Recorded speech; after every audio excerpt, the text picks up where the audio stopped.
Trainers के लिए व्यक्ति की थ्योरिकली और प्रैक्टिकली आपके पास नॉलेज भी होना चाहिए। रिस्पॉन्सिबिलिटी आ जाती है आपकी। ट्रेनर इंजरी से बचाने के लिए काम कर रहा है, डॉक्टर इंजरी को, अगर उसके पास तख्ती नहीं है तो क्या उसको इस इंडस्ट्री में रुकना चाहिए?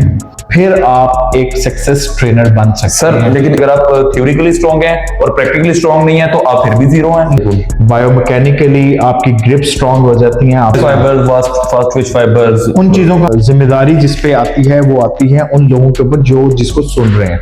ट्रेनर की मजबूरी बन जाएगी एजुकेशन लेना। इस इंडस्ट्री को ग्रो अप करने के लिए ना हम काफी नहीं है, आपको भी हमारा साथ देना पड़ेगा। सर ने जो बात की है मैं 100% इससे एग्री करता हूं कि आप उसका पास्ट देखें, उसकी एक्टिविटी देखें। ट्रेनर का सर्टिफाइड होना जरूरी है या पढ़ा लिखा होना जरूरी है?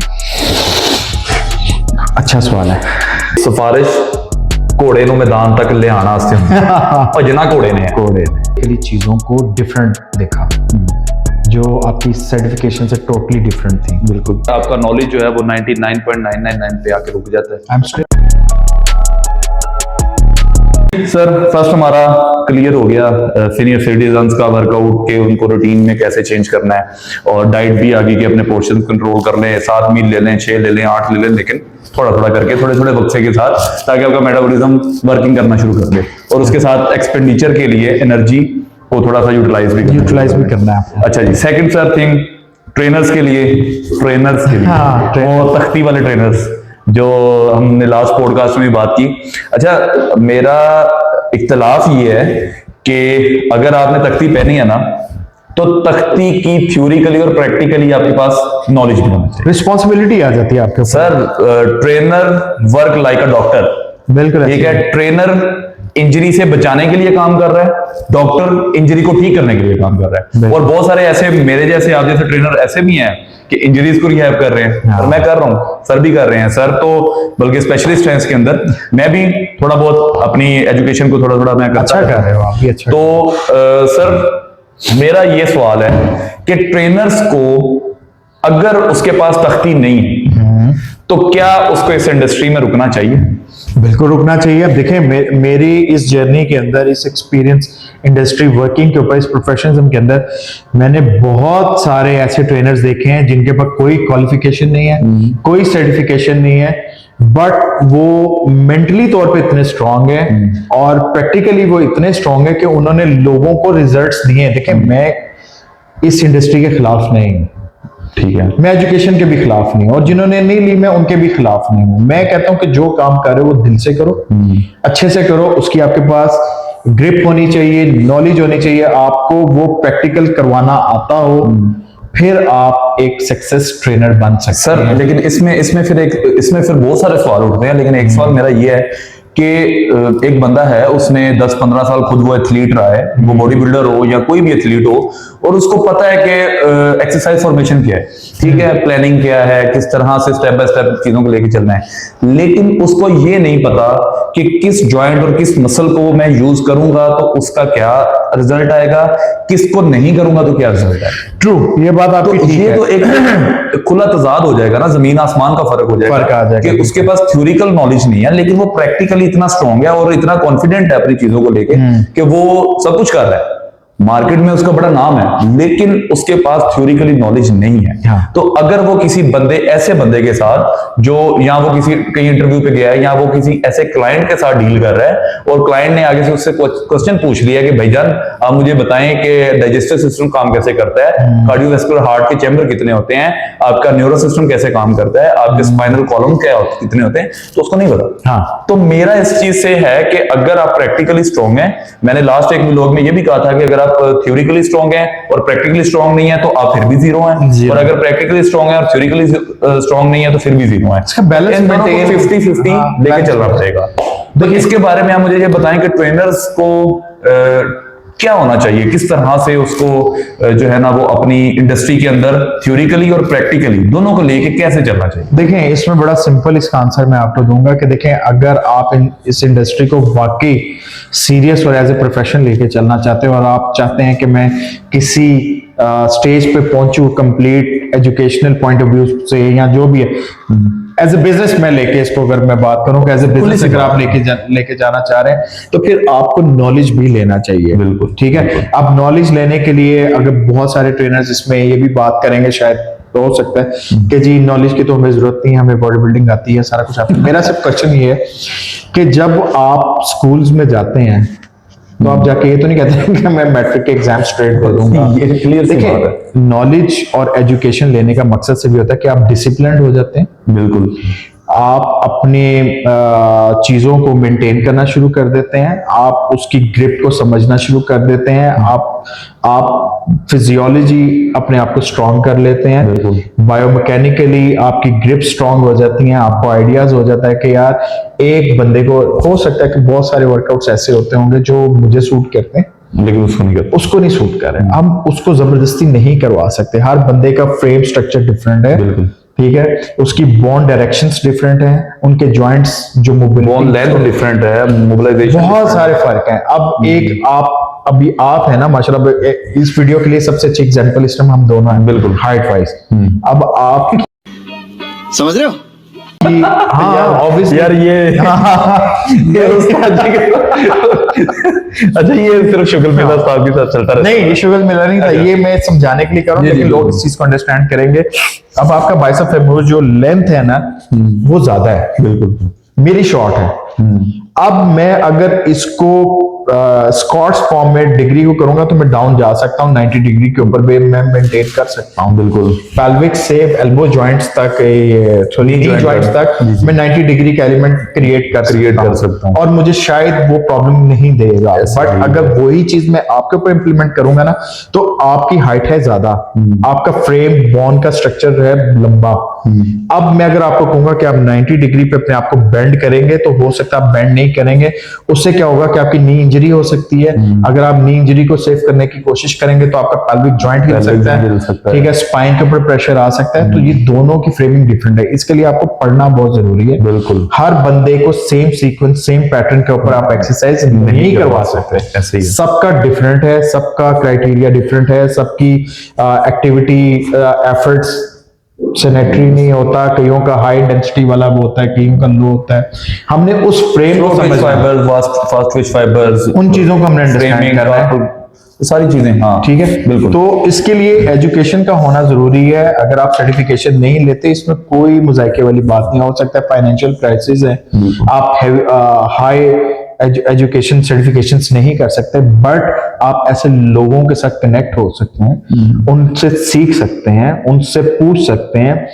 जब तक हम एक दूसरे से नहीं पूछेंगे, एक दूसरे को ईगो को डाउन नहीं करेंगे और सीखने की कोशिश नहीं करेंगे, ये इंडस्ट्री ग्रो नहीं होगी और आप लोगों को कंफ्यूज करते जाएंगे। आप बात करेंगे तो लोग आपको सुनेंगे, वही बात मैं करूंगा तो वो कंफ्यूज हो जाएगा, वही तीसरा एक बात करेगा। वो हमने देखो, सोशल मीडिया आप अभी खोल लो, इंस्टाग्राम खोल लो, फेसबुक खोल लो, हर तरह का ट्रेनर उसके अंदर है, ऐसे ही डिफरेंट बात कर रहा है। उससे होगा क्या, आप अपनी इंडस्ट्री को खराब कर रहे हैं। लोग कंफ्यूज हो रहे हैं, अब लोगों को समझ नहीं आ रही कि हमने किसकी बात सुननी, किसकी बात नहीं सुननी, इसकी सुने या इसकी सुने। यहाँ पे सबसे बड़ा जो जिम्मेदारी जिस पे आती है वो आती है उन लोगों के ऊपर जो जिसको सुन रहे हैं, कि वो क्या देख रहे हैं, क्या समझ रहे हैं। और अगर आपको ये चीज समझ में आ रही है तो अपने ऊपर खुद इंप्लीमेंट करें, अपना एनालिसिस खुद करें। जहां तक आपको वो एफर्ट्स नजर आती हैं, फर्क नजर आता है, रिस्पॉन्स नजर आता है, बस उसको फॉलो करें। जरूरी नहीं कि आप हर ट्रेनर की बात सुने। और इंडस्ट्री ग्रो तब करती है जब सबका पैटर्न सेम होता है, एजुकेशनल सेम होता है। तो जैसे स्कूल्स में जाते हैं तो पेरेंट्स कंसर्न होते हैं तो स्कूल के बारे में कि इसका एनवायरनमेंट कैसा है, इधर जो टीचर्स हमारे बच्चों को पढ़ा रहे हैं वो कैसे हैं, तो उनके लिए वो फिर स्कूल भी वैसा चूज करते हैं। मुझे ये समझ नहीं आती, उन पेरेंट्स से मेरा गिला शिकवा हमेशा से रहा है और हमेशा मैं लोगों से बात भी यही करता हूँ कि भाई आप जिस जिम में जा रहे हैं तो आपको क्यों नहीं पता कि आपका बच्चा या आप लोग जिस जिम में जा रहे हैं उधर किस कैलिबर के ट्रेनर्स हैं, उनकी एजुकेशन कितनी स्ट्रांग है, जिनसे आप टारगेट सेट कर रहे हैं वो आपको कितना परफॉर्म करवा सकते हैं, आपको सप्लीमेंटेशंस पे वो क्यों लेके जा रहे हैं, उसका पैटर्न क्यों है, कभी आपने उनसे क्यों नहीं पूछा। जिस दिन आप लोग उनसे ये पूछना शुरू करेंगे, ट्रेनर की मजबूरी बन जाएगी एजुकेशन लेना, और वो सीखना शुरू हो जाएगा। तो जिस तरह आप स्कूलों में जाके अपने बच्चों के बारे में कंसर्न होते हैं, यूनिवर्सिटीज में होते हैं, कॉलेजेस में होते हैं, फिटनेस इंडस्ट्री में भी जब आप जा रहे हैं, किसी क्लब में जा रहे हैं, उसको खाली आप स्टेटस सिंबल के लिए यूज ना करें, पिक्चर्स के लिए यूज ना करें, सोशल मीडिया की एक्टिविटी वर्कआउट्स के लिए ऊपर यूज ना करें। उस जगह पे जाके ये देखें कि प्रोफेशनल्स कौन हैं, एजुकेशन पैटर्न्स उनके क्या हैं, और जिन ट्रेनर से आप सीख रहे हैं वो आपको क्या सिखा रहे हैं, वो आपको सप्लीमेंटेशंस क्यों करवा रहे हैं, बिल्कुल आपको उसकी जरूरत है या नहीं है। जिस दिन आप ये सवाल करना शुरू कर देंगे, इंडस्ट्री ये खुद ब खुद चेंज होगी, ट्रेनर्स खुद ब खुद चेंज होंगे, और हम भी एक एजुकेशनल इंडस्ट्री के नाम से पहचाने जाएंगे। बिल्कुल। इसमें इस इंडस्ट्री को ग्रो अप करने के लिए ना हम काफी नहीं है, आपको भी हमारा साथ देना पड़ेगा। आप लोग देखें, आप लोग जब आगे क्वेश्चंस करेंगे ना चीजों पे कि जी मुझे बताएं कि मैं कार्डियो अगर 10 मिनट ट्रेडमिल कर रहा हूं तो इससे मुझे क्या फर्क पड़ेगा, या 15 मिनट कर रहा हूं, या इंटरवल ट्रेनिंग पे हूं, या इंक्लाइन लेवल पे हूं, तो मुझे इससे क्या क्या डिफरेंसेस फेस करने पड़ेंगे। फिर ट्रेनर की मजबूरी बन जाएगी। सर ने जो बात की है, मैं 100% इससे एग्री करता हूं कि आपने हमें जिम्मेदार बनाना है, हम खुद नहीं बन सकते। हम तो हैं, लेकिन मैं उनकी बात कर रहा हूं जो नहीं बनना चाह रहे। ठीक है, मैंने बहुत सारे ऐसे लोग देखे हैं, सॉरी टू से, मैं इस इंडस्ट्री से हूं, लेकिन जिनको सर 15 20 साल हो गए हैं इस इंडस्ट्री के अंदर, और उनके पास नॉलेज तो होगा बॉडी बिल्डिंग का, मैं उस चीज का नाम नहीं लेना चाहता, वो जो यूज करते हैं सप्लीमेंट्स कह लेते हैं, लेकिन उनके पास वो नॉलेज नहीं है जिससे एक बेस तैयार होती है, जिससे एक स्ट्रक्चर तैयार होता है। देखिए क्लाइंट को मुझे ना एक चीज समझ नहीं आती, मैं हमेशा ये बात करता हूँ ट्रेनर्स के साथ भी, उनको ये चीज गाइड भी करता हूँ, समझाता हूँ। आप भी उसका हिस्सा रहे हैं जब मेरे साथ आपने स्टार्टअप किया है जी सारी चीजों का, कि क्लाइंट को आते ही ट्रेनिंग जजमेंटल नहीं करवानी चाहिए। बिल्कुल, पहले उसका पास्ट देखें, उसकी एक्टिविटी देखें, उसकी रूटीन देखें, उसके बाद सबसे पहले उसके साइकोलॉजिकली उसके साथ अपने आप को अटैच करें, उसको कंफर्ट जोन में लेके आए, ताकि वो आपकी बात पे ट्रस्ट करे। आप फिर उसके बाद जो उसको कहेंगे वो उस पे कंफर्ट जोन में रहकर उसको बिल्कुल परफॉर्म करे। फिर वो आपसे अपनी सारी बातें शेयर करे। देखें, एक ट्रेनर और एक डॉक्टर ऐसे ही हैं जो जिनके साथ आप अपनी जिंदगी की हर बात डिस्कस कर सकते हैं, फिर ही ट्रेनर उसको आगे अच्छा परफॉर्म करवा सकता है, चीजों को मेंटेन कर सकता है। लेकिन सर इसमें एक सवाल है ना कि एक क्लाइंट आया, मैं एक ऐसा ट्रेनर हूं जिसके पास कोई डिग्री नहीं है, कोई नॉलेज नहीं है, सिर्फ मैं अपने एक्सपीरियंस पे चल रहा हूं। अब मेरे पास एक क्लाइंट आता है, वो आगे कहता है जी मेरा ये लाइफ है, माजी ये था, अब ये हूं, साइकोलॉजिकली वो मेरे साथ सारी चीजें डिस्कस करता है, लेकिन मैं उसको सुन के रिस्पॉन्स नहीं कर पा रहा। देखें, क्लाइंट भी बेवकूफ नहीं होता। देखें, आप भी बहुत सी जगहों पे जाकर चीजें परचेज करते होंगे, बिल्कुल बहुत से ब्रांड्स के साथ आप चीजें परचेज करते हैं। जब आप उनके साथ बात कर रहे हो, वो आपको रिस्पांस दे रहे हैं, तो आप बेवकूफ नहीं है। आपको एक चीज की समझ आ रही है तो आप पैसे खर्च करेंगे, ऐसे ही है।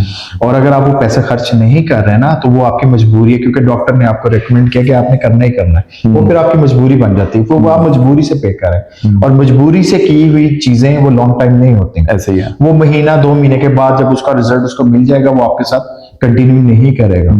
लेकिन अगर आप उसको ये शो करें, उसको ये रियलाइज करवाएं कि आप उसकी केयर कर रहे हैं, आप उसकी लाइफ बदलने में उसकी हेल्प आउट कर रहे हैं, और उतनी एनर्जी आप भी यूज कर रहे हैं जो आपने उससे चार्ज किया है, तो क्लाइंट कंसिस्टेंट रह के लॉन्ग टाइम आपके साथ कंटिन्यू रहेगा।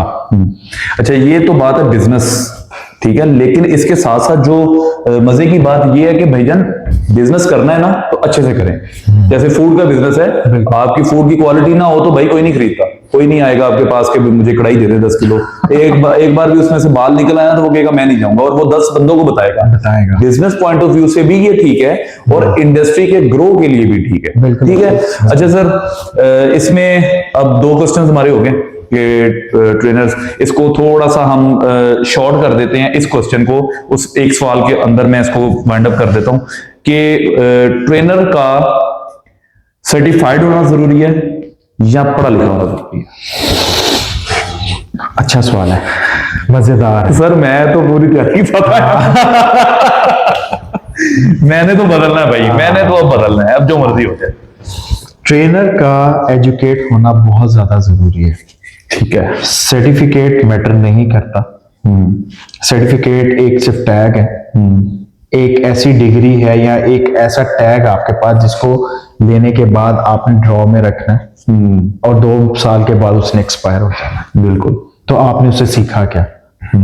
इसको मैं पंजाबी में थोड़ा सा ऐसे कह दूं कि हमारी पंजाबी में कहते हैं कि सिफारिश घोड़े नु मैदान तक ले आना भजना घोड़े ने।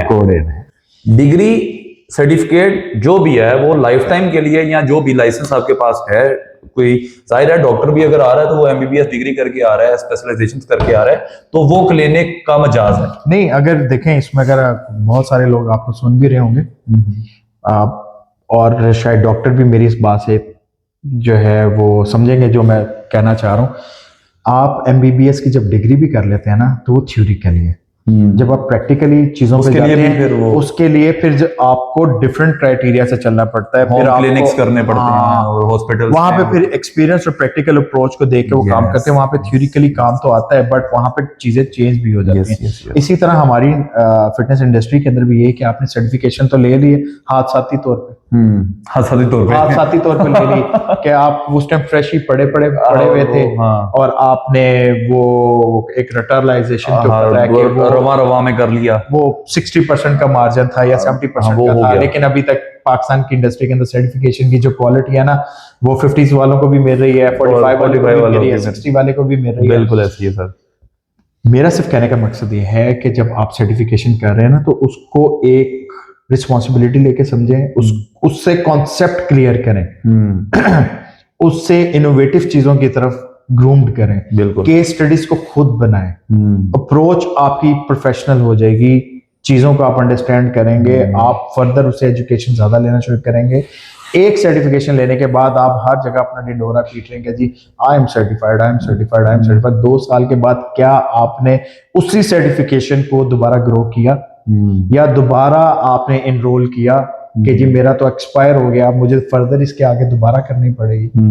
नहीं करता कोई भी। ऐसी है सर, ऐसी वो उसी के ऊपर 10 साल गुजारेगा जी आई एम सर्टिफाइड, मैंने लेवल 3 किया हुआ है, बट आपने सीखा क्या? आपने लोगों को सिखाया क्या? आपने इंडस्ट्री के लिए किया क्या?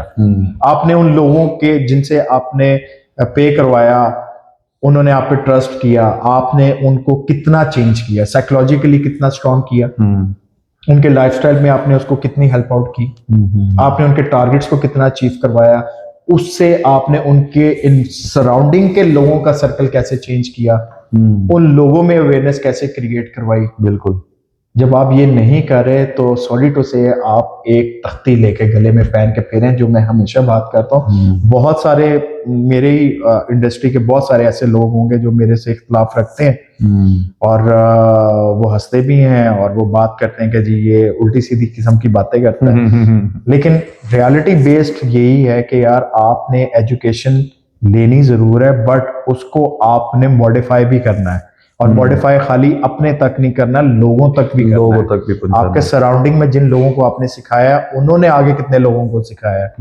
आपने एक फैमिली के एक बंदे को चेंज किया, बाकी मेंबरों को, अपने घर के फैमिली मेंबर्स को उन्होंने कितना चेंज किया, फिर मैं मानूंगा कि आप प्रोफेशनल ट्रेनर थे, ट्रेनर हैं और रहेंगे। अच्छा सर, मेरा इसमें मैं ना अक्सर एक बात करता हूं कि एक टैग है, एक नाम है ट्रेनर एक नाम है, उसके साथ सर नेम जुड़ते हैं। He is assistant trainer, he is a general trainer, he is a personal trainer, he is a category trainer, platinum category trainer, elite category trainer, लेकिन वो रहता ट्रेनर ही है। इसमें मेरा एक सवाल है कि क्या ट्रेनर सिर्फ उसी का ट्रेनर है जिसने उसके पैसे दिए हैं, नहीं, या फ्लोर पे मौजूद हर क्लाइंट का ट्रेनर है? देखें, आपने वो बात की है मेरे साथ, जो एक कुएं का मेंढक नहीं होता उसकी बात की है। कुएं के मेंढक जो होता है ना, वो ट्रेनर्स ही होते हैं। वो एक उसी सराउंडिंग के ही होते हैं, उस जगह के ही होते हैं, वो उन लोगों के ही होते हैं जो उनको पे करते हैं। लेकिन जो बाकी आप कहते हैं ना कि हमें, आप अगर एक अच्छे ट्रेनर हैं तो माउथ वर्डिंग पे लोगों को आपके पास आना चाहिए, बिल्कुल, ना कि आपका जब सीजन ऑफ होता है या क्लाइंट नहीं होता तो आप रिसेप्शन पे या बिजनेस या ऑर्गेनाइजेशन में कहते हैं जी हमारे पास क्लाइंट नहीं, हमें अपने क्लाइंट नहीं दिए। तो इसके पीछे गलती ऑर्गेनाइजेशन की कभी भी नहीं होती, गलती आपकी अपनी है। जब आपके पास टाइम था आपने सिर्फ उन्हीं लोगों को ट्रेन किया जिन्होंने आपको पे किया, लेकिन जो आपके ऑर्गेनाइजेशन में जो बाकी लोग आ रहे थे आपने उनको कितना एजुकेट किया, उनकी हेल्प आउट कितनी की, उनको आपने कितना सिखाया। जब तक आपने उनको नहीं सिखाया तो आपका बिजनेस लिमिटेड शॉर्ट टाइम का ही कुएं का मेंढक ही रहेगा। और फिर एज ए ट्रेनर आपकी एक रिस्पॉन्सिबिलिटी बन जाती है कि आपके पास एक अल्लाह ताला ने आपको हुनर और इल्म दिया, आपने उसको महदूद रखा, सिर्फ उनको दिया जिन्होंने आपको पे किया। आपने बाहर निकल के नहीं बताया, आपने अपनी गैदरिंग्स में नहीं बताया, आपने लोगों तक फ्री ऑफ कॉस्ट वो चीजें नहीं दी जिसको नीड थी, आपने नहीं दिया। आपको बस पैसे से प्यार था और आपने पैसे के लिए वो फिर शॉर्ट टाइम के लिए होता है, उसमें फिर आप असिस्टेंट करवा लें, जनरल ट्रेनर करवा लें, आप ट्रेनर करवा लें, उसके बाद सिल्वर कैटेगरी का ट्रेनर करवा लें, गोल्ड करवा लें, प्लैटिनियम करवा लें, या इससे भी elite. End of the day आपकी रिस्पॉन्सिबिलिटी है कि अगर आपने ग्रो करना है आप लोगों को एजुकेट करें, जो आपको पे कर रहा है वो भी और जो आपको पे नहीं कर रहा उनको भी, और आने वाले बच्चे जो आपको देख के इस इंडस्ट्री में आ रहे हैं आपने उनको कितना एजुकेट किया। अगर आप ये नहीं कर पाते तो सॉरी टू से आप अपने एक टाइम शॉर्ट पीरियड के ऊपर रखें कि मैं 3 से 4 साल के बाद इस इंडस्ट्री का हिस्सा नहीं रहूंगा, जो कि डेफिनेटली आप नहीं रहेंगे, क्योंकि आप वो नहीं करेंगे, बात नहीं करेंगे, हाँ नहीं करेंगे। वो फिर कोई एक आधा ऐसा बिजनेस मॉडल आ जाएगा आपके पास जो जिसका इस इंडस्ट्री से लेना देना नहीं है, वो क्राइटेरिया फॉर्म में किसी प्रॉपर्टी डीलिंग का काम कर रहा था, उसके बाद इन्वेस्टमेंट थी, एक ऐसे इन्वेस्टर आ गया जिसने देखा कि जिम बहुत अच्छे चलते हैं, उसने पैसे इन्वेस्ट किया, आपको बीच में घुसाया, तो आप एक सराउंडिंग लिमिटेड टाइम के अंदर अपने आप को परफॉर्म करवा पाएंगे, इसके बाद आप फर्दर कुछ नहीं करवा सकते। बिल्कुल बिल्कुल, तो सीखना चाहिए, मैं तो ये कहता हूँ। ठीक है सर, हमारे 2 क्वेश्चन हो गए भाईजान। मार्फत दियां गल्लां भी उमड़ गई थे, मार्फत तो फिर जरूरी है। अच्छा, मार्फत से मुझे एक चीज याद आई, इसी सवाल से रिलेटेड एक सवाल है। अच्छा, मैं कोशिश मेरा अभी प्लान बना है बैठे बैठे कि यार इसको ना मैं एक दिन अलहदा से पूरा अपनी जो मैंने जर्नी 4-5 साल की आपके साथ गुजारी, किस तरह मैं इंडस्ट्री में आया और वो एक कैसे मैं चीजों को फलांगता हुआ इधर तक पहुंचा, उस पे एक हम रखेंगे। लेकिन इस पे एक छोटा सा मुझे कमेंट चाहिए अपने बारे में कि सर मैं फ्रेश ही था, बिल्कुल फ्रेश ही था, मुझे इस इंडस्ट्री का कुछ नहीं पता था भाई। ऐसे ही है सर, बिल्कुल ऐसे ही। फर्स्ट सर्टिफिकेशन की और वो बुक जो मैंने पढ़ी वो मुझे आज भी फिंगर टिप्स के ऊपर सारी याद है, ठीक है, और मैंने उसकी इम्प्लीमेंटेशन भी करवाई। मैं सर, मेरा एक छोटा सा सवाल है कि आपने मुझे किस तरह का पाया? किस तरह का पाया? हाँ, मतलब मैं किस तरह का था इंडस्ट्री में जब आया, और मैंने 4 सालों में क्या कुछ किया कि जो आपके उसके क्राइटेरिया के ऊपर किसी हद तक अगर पूरा आया है तो सच बोल उसके बारे में। हाँ बिल्कुल। जब आप इंडस्ट्री में आए थे ना जी सर, तो आपका विजन सिर्फ ये था कि मैंने इंडस्ट्री में आना है, मेरी जरूरत है, फाइनेंशियल जरूरत है, तो सर्टिफिकेशन करना आपको ठीक लगा, एक अच्छे ब्रांड के साथ अटैच होना आपको ठीक लगा। जैसे आप इंडस्ट्री में आए तो आपने यहाँ पे आके प्रैक्टिकली चीजों को डिफरेंट देखा, जो आपकी सर्टिफिकेशन से टोटली डिफरेंट थी। बिल्कुल, वहां पे डिसिप्लिन था, कमिटमेंट थी, टारगेट अचीवमेंट्स थी, टीम वर्क था। उन चीज़ों में आपने टाइम टेकिंग के साथ सीखा, समझा, जस्ट बिकॉज ऑफ के आप सीखना चाहते थे, आप समझना चाहते थे।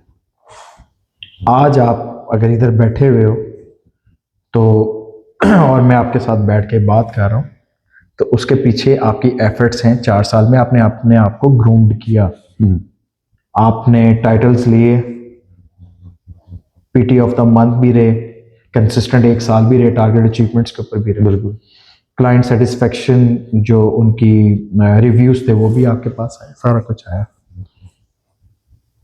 ये अच्छा है, बट ये आपके भी स्टार्ट है जर्नी, वो तो मैं बहुत कुछ आपने वो तो मैं हमेशा से कहता हूँ कि हर दिन एक नया स्टार्टअप है। हाँ। हर दिन एक नई चीज है सीखने को मिल रही है, और इंशाल्लाह सर सीखते रहेंगे, रुकना नहीं है। रुकना नहीं है। ठीक है, वो एज कोई भी हो जाए, आपको पता है कि आपका नॉलेज जो है वो 99.999 पे आके रुक जाता है। I am still learner. 0.1% वो सारी जिंदगी I am complete still learner, मैं अभी तक सीख रहा हूँ। 41 years ठीक old, है। और अभी तक सीख रहे हैं। मैं अभी तक सीख रहा हूँ। तो अच्छा सर, ये तो सवाल हो गया हमारा The next day. कि ट्रेनर का ड्रेसअप कैसा होना चाहिए। ये स्किल्स होते हैं ना जो एक प्रोफेशनल्स के होने चाहिए। तो मैंने बुक में लिखा है, वो मेरी बुक भी आएगी इंशाल्लाह जल्दी है, कि यार मैं ना आज मन हल्का करना चाहता हूँ। ठीक है, मैंने उसको उठाया, मैं उसको सिखाया है अपने दुख सुनाने की। Crying like a baby। Yes,